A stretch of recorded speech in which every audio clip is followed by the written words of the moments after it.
caught the eye of an editor at Simon & Schuster, who called and wanted us to do a book based on the card line.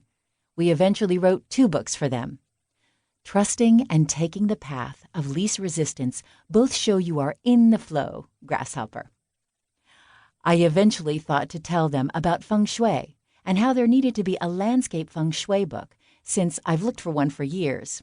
I told them I could write it if they wanted, but they said, although we are looking to acquire a Feng Shui book, that isn't the one.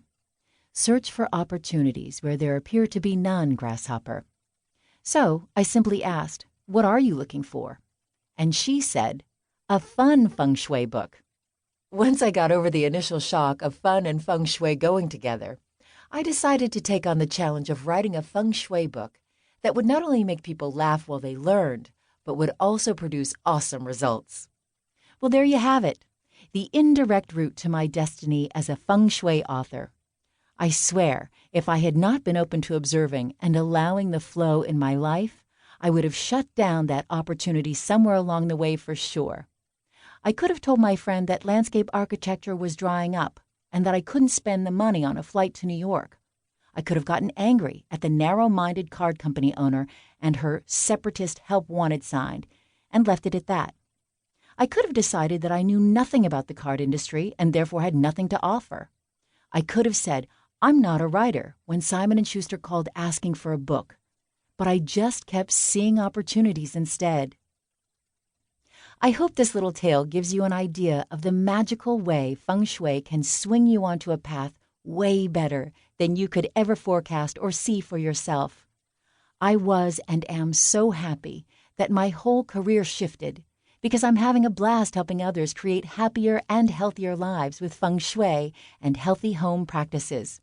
But if it had been up to the regular old non-Feng Shui'd me, I would have stuck with my chosen field of landscape architecture just by default, and I probably would never have seen a new opportunity if it hit me upside the head. So, jump on into this book and see where life takes you. I'll bet you'll say it was worth it. Chapter 1. Opening the Feng Shui Toolbox. If you want to create a sundae that would put Jenny Craig into a spin, you need some tools: bowl, spoon, Ben & Jerry's Chunky Monkey ice cream, and calorie-laden toppings.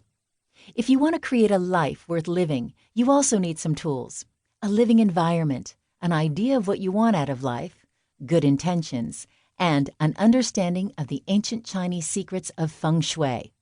Better say it right, Feng Shui. Translated, it means wind and water. Feng Shui is just a term borrowed from the Chinese. Since they have honed this art throughout the past centuries, let's honor them by keeping their name. But don't just think of it as local Chinese wisdom. Think of it as universal common sense. Everyone, regardless of culture or creed, has employed some system of thoughtful placement with regard to their living environment and furnishings. Simple spatial organization actually comes quite naturally to most humans. It's when things get complicated with contraptions like computers, microwaves, and all-terrain vehicles that mistakes are often made. Proper Feng Shui is purposefully arranging the stuff around you to gain positive results. What stuff, you ask? All stuff.